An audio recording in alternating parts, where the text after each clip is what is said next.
तीर्थंकर अरहंत प्रभु वीतराग भगवान स्वीकारो मेरी वंदना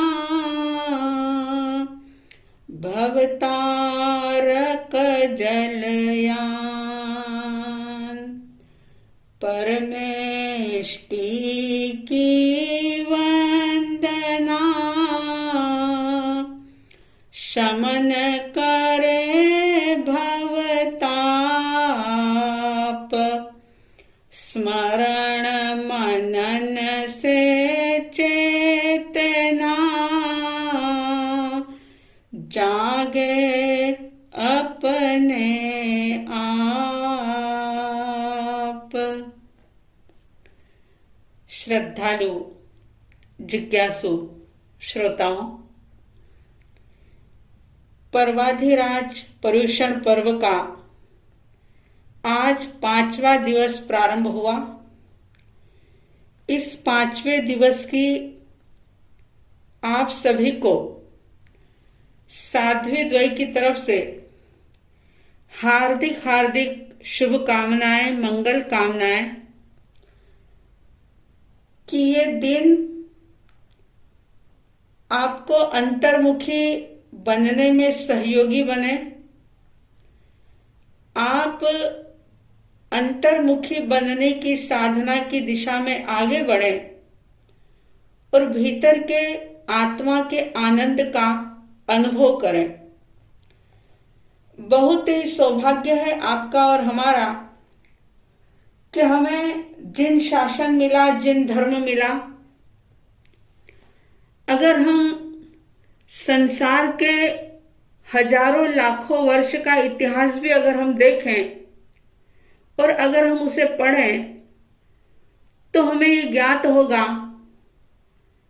कि जैन धर्म में ये जो आध्यात्मिक पर्व है उसके जैसा दूसरा कोई भी कहीं पर भी पर्व नहीं मनाया जा सकता।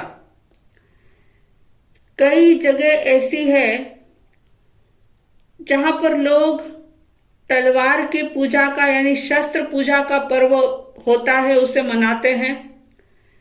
कहीं कोई लक्ष्मी पूजा का पर्व मनाया जाता है, कहीं पर खाने पीने मौज मजे करने का पर्व भी मनाया जाता है और कहीं शरीर को सजाने संवारने का यानी कि शरीर की पूजा करने के भी त्योहार होते हैं।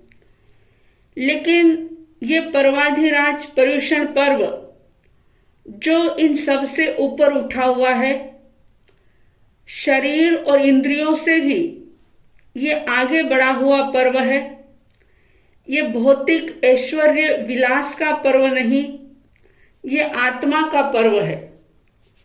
ये आत्मा के लिए आत्मा की उपासना करने का, अपने ही स्वरूप के चिंतन में अपने आप को लगाने का पर्व है और स्वयं के भीतर में रहे हुए आनंद का अनुभव करने का पर्व है। इस पर्व के अंतर्गत जो भी तपस्याएं, जो भी त्याग, धर्म, ध्यान, जप आदि होते हैं वे भी इसीलिए होते हैं कि उसके माध्यम से हम अपने आत्म स्वरूप की तरफ आगे बढ़ सके और अनादिकाल की भटकन को हम दूर कर सकें। और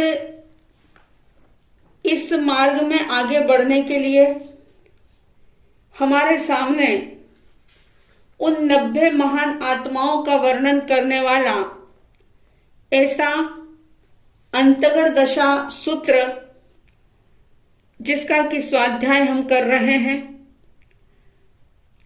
3 वर्ग संपन्न हो चुके थे और उसमें आपने देखा जाना कि जैसे ही जागृति आती है, सत्य का बोध होता है, आंखें खुल जाती है, तो फिर व्यक्ति अंधेरे में जी नहीं सकता। सत्य के प्रकाश को पाकर के वो सत्य की राह पर अवश्य ही बढ़ जाता है। आइए हम चौथा वर्ग प्रारंभ करते हैं। चौथे वर्ग में जम्बू स्वामी जी के पूछने पर सुधर्मा स्वामी जी ने कहा कि इस चौथे वर्ग के 10 अध्ययन हैं, जिनके नाम है जाली, मयाली, उबियाली, पुरुष सेन, वारी सेन, प्रद्युम्न, शांब, अनिरुद्ध, सत्यनेमी और दृढ़नेमी। जो राजकुमारों की साधना का वर्णन है, उन्हीं राजकुमारों के नाम से इन अध्ययनों का भी नाम रखा गया है। शास्त्रकार कहते हैं कि उस समय में द्वारिका नगरी में वसुदेव राजा राज कर रहे थे। उनकी धारिणी नाम की रानी थी और धारिणी का पुत्र था जिसका नाम था जाली कुमार। एक समय परमात्मा अरिष्टनेमी द्वारिका नगरी में पधारते हैं और उनकी वाणी को सुनकर के सत्य तत्व को, आत्म तत्व को जाली कुमार ने जाना, माता पिता की आज्ञा ली और परमात्मा के पास दीक्षा अंगीकार की। 12 अंगों का उन्होंने अध्ययन किया, 16 वर्ष तक दीक्षा पर्याय का पालन किया और अंत में 1 महीने का संलेखना संथारा करके वे भी शत्रुंजय पर्वत पर सभी कर्मों से मुक्त होकर के सिद्ध हो जाते हैं। इसी तरह से मयाली कुमार, उबियाली, पुरुष सेन, वारी सेन, इनका भी वर्णन है। ये सभी वासुदेव और धारिणी के बेटे थे। इसी प्रकार से प्रद्युम्न कुमार की भी बात आती है। ये श्री कृष्ण और रुक्मणी के बेटे थे। शांब कुमार, जिनकी माता जाम्बवती और पिता श्री कृष्ण थे, और इसी तरह से अनिरुद्ध कुमार जो प्रद्युम्न कुमार और वैदर्भी के बेटे थे। सत्यनेमी और दृढ़नेमी, इनके पिता समुद्र विजय और इनकी माता शिवा देवी थी। इन सभी ने परमात्मा अरिष्टनेमी भगवान की वाणी को सुना और न केवल वाणी को सुना, कानों से नहीं बल्कि प्राणों से सुना, उस पर चिंतन किया, मनन किया, सार को ग्रहण किया और परमात्मा की वाणी पर दृढ़ श्रद्धा आस्था करते हुए उन्होंने अनंत सुख के मार्ग को प्राप्त किया। आपके मन में प्रश्न पैदा हो सकता है कि ऐसी भगवान की वाणी में क्या बात आई होगी कि एक ही प्रवचन सुना और जीवन का आमूल चूल परिवर्तन हो गया। इतने सुख वैभव में रहने वाले, इतना संपन्न परिवार से बिलोंग करने वाले ऐसे वे राजकुमार, जिन्होंने एक झटके में सब कुछ छोड़ दिया, परमात्मा के पास जो भी कोई जाता, भगवान सभी को एक जैसा उपदेश देते। अगर आज के समय में प्रभु वाणी के सार को, कि भगवान ने क्या संदेश दिया होगा, क्या उपदेश दिया होगा, तो हम इन शब्दों में कह सकते हैं कि प्रभु ने हरेक की आत्मा को जगाने का कार्य किया, क्योंकि भगवान किसी को भगवान बना नहीं सकते। बस हमारे भीतर में सोए हुए परमात्मा को वे परमात्मा जगा देते हैं। और कैसे शब्द होते होंगे भगवान के, जरा आप इन शब्दों को सुनेंगे, ध्यान देंगे तो जरूर आप समझ पाएंगे कि निश्चित रूप से परमात्मा की वाणी कुछ इसी तरह की होती होगी।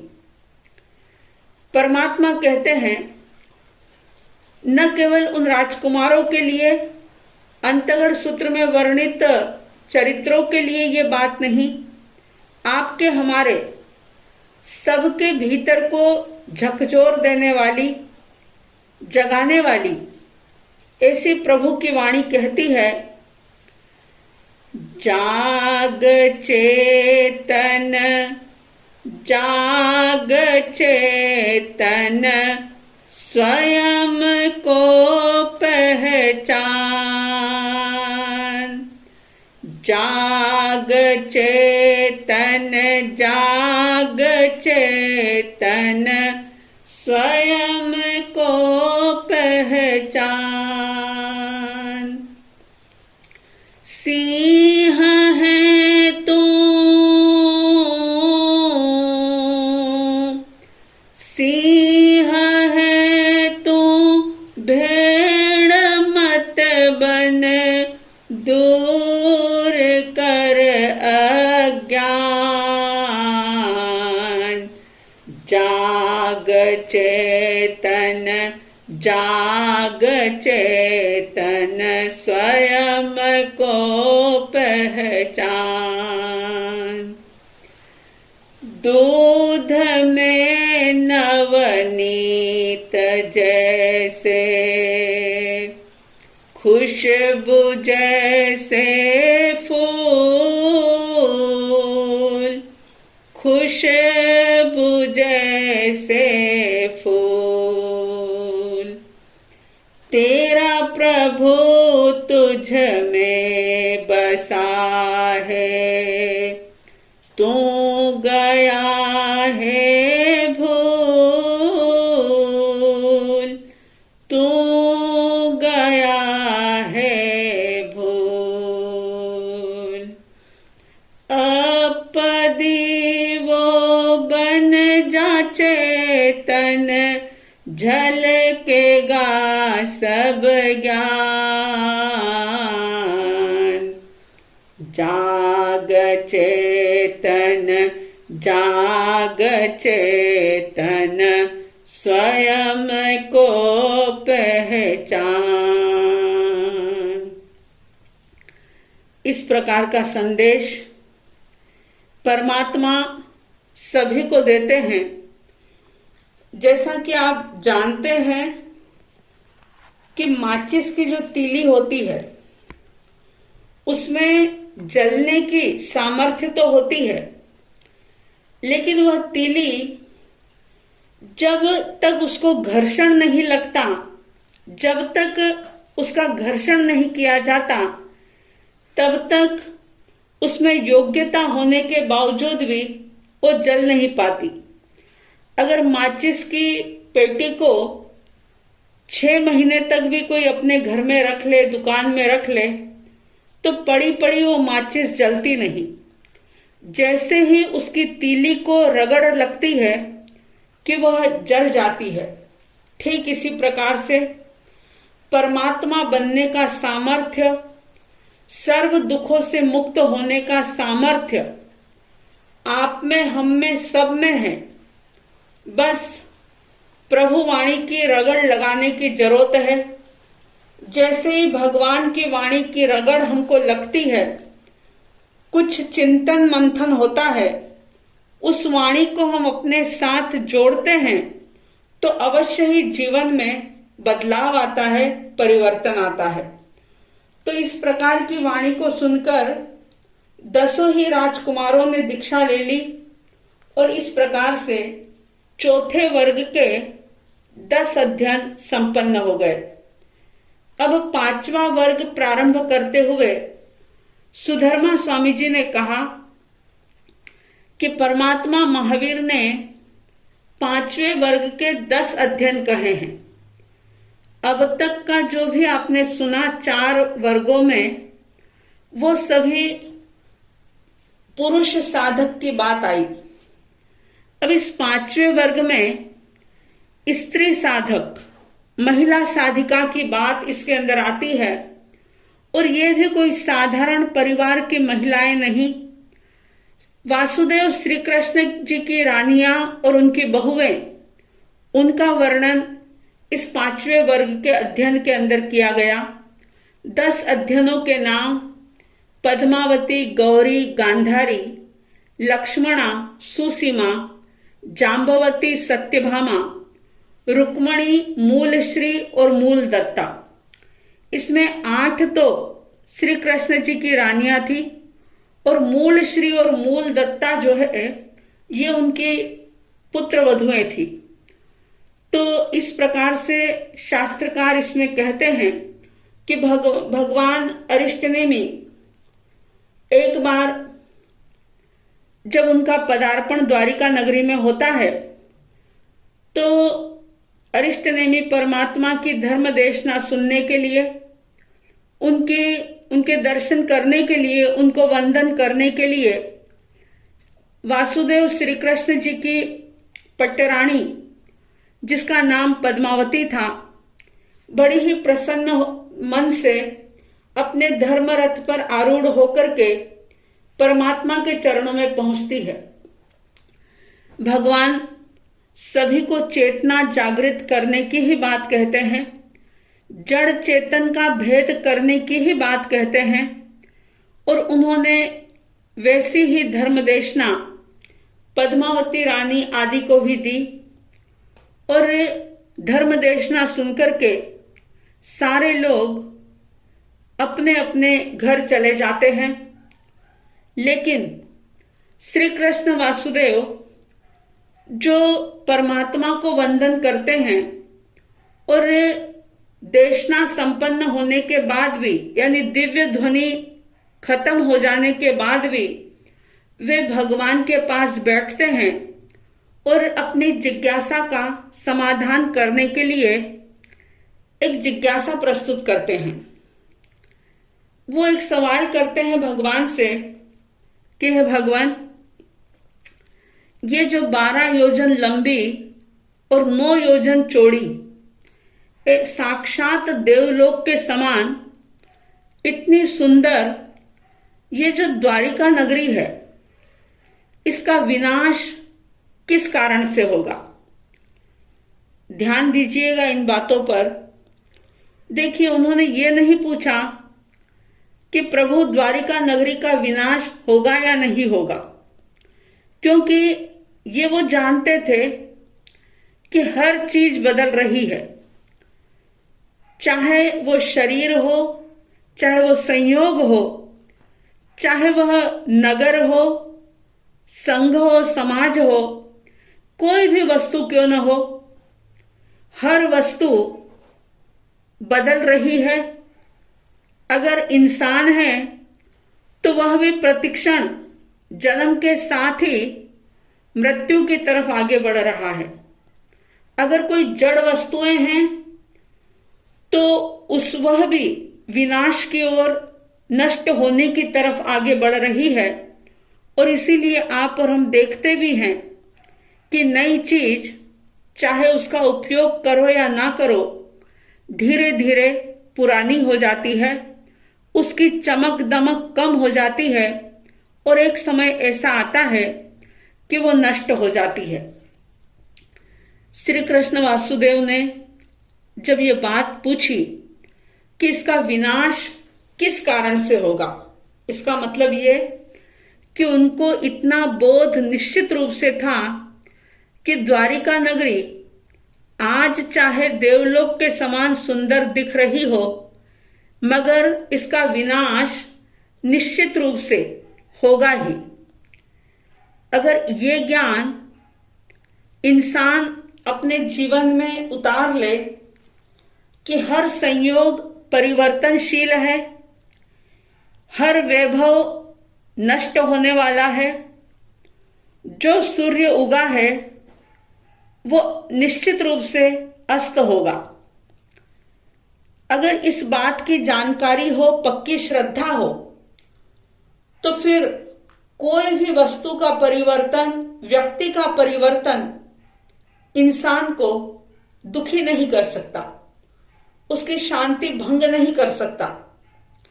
इसलिए इन सब चीजों को जानना, समझना बहुत जरूरी है।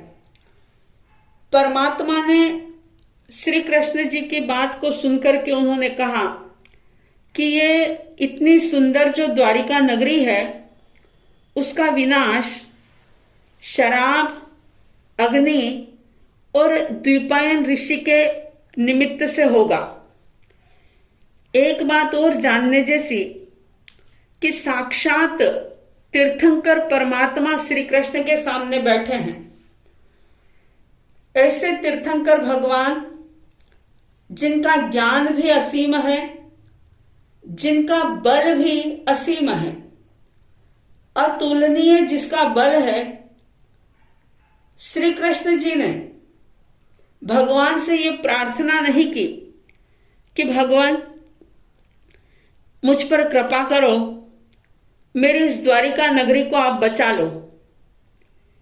अज्ञानी लोग हर बार परमात्मा से भी कुछ न कुछ मांगते रहते हैं। आज साक्षात परमात्मा मौजूद नहीं है, लेकिन परमात्माओं के जो मंदिर बने हुए हैं उन मंदिरों में भी अगर व्यक्ति जाता है, मत्था टेकता है, तो भी मन में कोई ना कोई स्वार्थ की भावना रहती है। और बड़ा आश्चर्य तो तब होता है कि नादान लोग भगवान से वो चीज मांग लेते हैं जिन चीजों को तुच्छ असार जान करके भगवान ने उसका त्याग कर दिया। वही वस्तुएं, वही धन, वही वैभव, वही पुत्र, वही परिवार परमात्मा से मांगते हैं।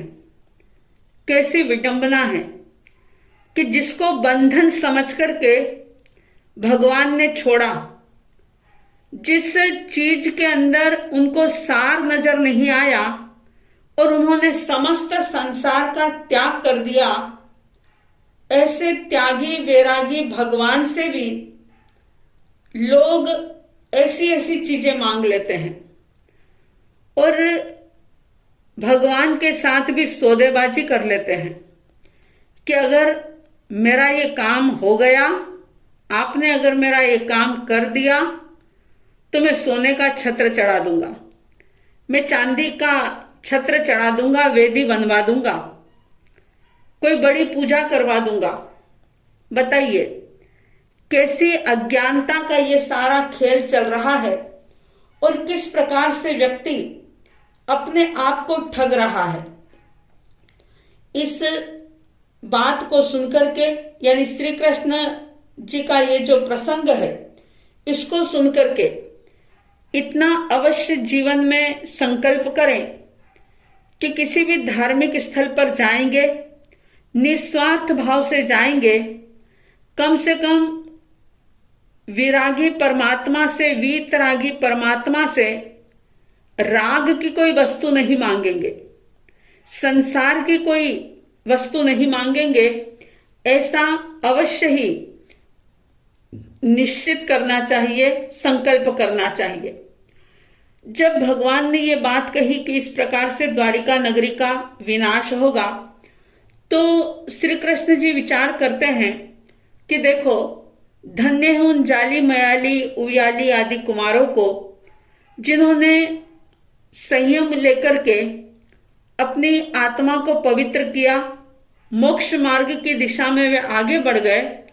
और मैं कैसा पापी हूं, मैं इस राज्य में फंसा हुआ हूं, मनुष्य के काम भोगों के अंदर इतना ज्यादा मैं फंसा हुआ हूं कि मैं चाह करके भी परमात्मा के पास दीक्षा नहीं ले सकता। भगवान तो ज्ञानी थे, उन्होंने श्री कृष्ण जी की मन की बात को जाना और उन्होंने कहा कि तुम आर्त ध्यान मत करो, जाली मयाली कुमार धन्य है, लेकिन तुम भी अपने आप को हीन मत मानो। तुम भी जो है, तुम्हारे भीतर में भी परमात्म तत्व बसा हुआ है, मौजूद है। तुम चाह करके भी दीक्षा इसलिए नहीं ले सकते क्योंकि वासुदेव हो, और वासुदेव ये एक ऐसा पद होता है जो निदान से पाया जाता है, और वासुदेव कभी भी दीक्षा नहीं ले सकते। लेकिन आने वाले समय में तुम तीर्थंकर बनोगे। इसके पहले श्री कृष्ण जी ने पूछा था कि अगर मैं दीक्षा नहीं ले सकता तो मेरा अगला जन्म क्या होगा, क्या स्थिति होगी मेरी, क्योंकि मैं इतना इन सारे संयोगों के अंदर फंसा हुआ हूं, क्या हश्र होगा मेरा। परमात्मा ने कहा था कि तुम यहां से आयुष्य पूर्ण करके रत्न प्रभा के अंदर जन्म लोगे, लेकिन घबराने की आवश्यकता नहीं। वहां से निकल करके तुम जल्दी ही अमम नाम के 12वें तीर्थंकर बनोगे और बहुत वर्षों तक केवल पर्याय का पालन करके तुम भी सिद्ध बुद्ध और मुक्त बनोगे। श्री कृष्ण ने परमात्मा के मुखारविंद से अपना भविष्य जाना। एक आंख में खुशी थी, एक आंख में गम था, लेकिन गम बहुत कम था। तीर्थंकर बनने की और मुक्त होने की बहुत ज्यादा खुशी थी उनके मन में। और देखिए, परमात्मा से अपना भविष्य जान करके वे निश्चिंत होकर के बैठे नहीं। उन्होंने अपनी प्रजा को अंधेरे में नहीं रखा। वे आते हैं और एक अनाउंसमेंट करवाते हैं पूरी द्वारिका नगरी में कि इस तरह से द्वारिका नगरी नष्ट होने वाली है और जो भी कोई व्यक्ति परमात्मा के चरणों में संयम ग्रहण करना चाहता है, मैं उसे खुले दिल से अनुमति देता हूं, आज्ञा देता हूं। और न केवल आज्ञा देता हूं, बल्कि उन्होंने ये भी कहा कि दीक्षा लेने वालों के पीछे जो भी उनके माता पिता, उनका परिवार जो भी रहेगा, उन सबके भरण पोषण की जिम्मेदारी मेरी होगी। क्योंकि बहुत सारे लोग ऐसे थे कि जो संयम अंगीकार करना चाहते थे, मगर गृहस्थ के कर्तव्य होने के नाते, कुछ फर्ज होने के नाते वे बंधे हुए थे और चाह करके भी दीक्षा नहीं ले पा रहे थे। तो इस प्रकार का जब अनाउंसमेंट हुआ, घोषणा हुई श्री कृष्ण जी के द्वारा, तो बहुत सारे लोगों ने दीक्षा ली और उनकी ही अपनी पट्टरानी पद्मावती, जिन्होंने परमात्मा की वाणी को सुना था और सुनकर के बड़ी ही प्रसन्न हुई थी, उसे अपने हृदय में उन्होंने धारण किया था और परमात्मा की वाणी को सुनकर के ये काम भोग सारे उनको जहर जैसे लगने लग गए थे। सारी सुख सुविधाएं दुविधा की तरह लगने लग गई थी और उन्होंने श्री कृष्ण जी से ये कहा कि मैं भी परमात्मा के पास दीक्षा अंगीकार करना चाहती हूं। श्री कृष्ण जी की विशालता और उनकी ईमानदारी को आप देखिए कि जो उन्होंने घोषणा की, जो बात समझी, वो किस प्रकार से चरितार्थ कर रहे थे। स्वयं की पट्टरानी दीक्षा की आज्ञा मांगती है, एक पल के लिए भी उन्होंने सोचा नहीं, मना नहीं किया, बड़ी खुशी से उनको इजाजत दी। और न केवल इजाजत दी, बल्कि बहुत ही ठाट बाट के साथ उनका दीक्षा महोत्सव करने की भी आज्ञा दी, तैयारी करने की उन्होंने सेवकों को आज्ञा दी। और श्री कृष्ण की आज्ञा पाकर के उनके दीक्षा की तैयारी होती है। पद्मावती देवी जो परमात्मा के पास आती है, भगवान को वंदन नमस्कार करती है और वासुदेव श्री कृष्ण भी आते हैं, प्रभु को नमस्कार करते हैं और इस प्रकार से कहते हैं, ये शास्त्र के मूल शब्द हैं जिसमें ऐसी बात आई है कि श्री कृष्ण जी ने भगवान से किन शब्दों में निवेदन किया था।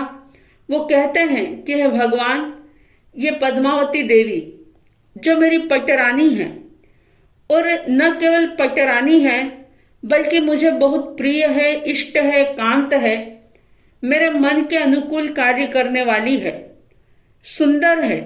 हे भगवान, ज्यादा क्या कहूं, ये मेरे श्वास के समान प्रिय है। इंसान को जैसे अपनी श्वास प्रिय होती है, उस प्रकार से श्री कृष्ण जी को पद्मावती देवी इतनी प्रिय थी। उन्होंने कहा कि ऐसी पद्मावती देवी को मैं आपको शिष्या के रूप में भिक्षा देता हूं, कृपा करके इस भिक्षा को स्वीकार करें। और प्रभु ने भी वासुदेव श्री कृष्ण की प्रार्थना इस प्रकार से सुनी और प्रभु ने कहा कि तुम्हें जैसा सुख हो वैसा करो। उसके बाद पद्मावती देवी ने स्वयं ने अपने शरीर के सारे आभूषण निकाले, खुद ने पंचमुष्टि लोच किया और परमात्मा अरिष्ट नेमि के पास आकर के इस प्रकार से कहा कि भगवान, ये संसार जन्म जरा और मरण के दुख की अग्नि में निरंतर जल रहा है और मैं इस दुख से छुटकारा पाने के लिए आपसे संयम अंगीकार करना चाहती हूं।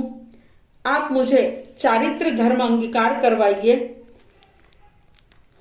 भगवान अरिष्ट नेमि ने यक्षिणी आर्या को पद्मावती को सौंपा और प्रवर्जित करके उनको भी संयम में सावधान रहने की शिक्षा दी और इस प्रकार से पद्मावती ने भी संयम अंगीकार किया।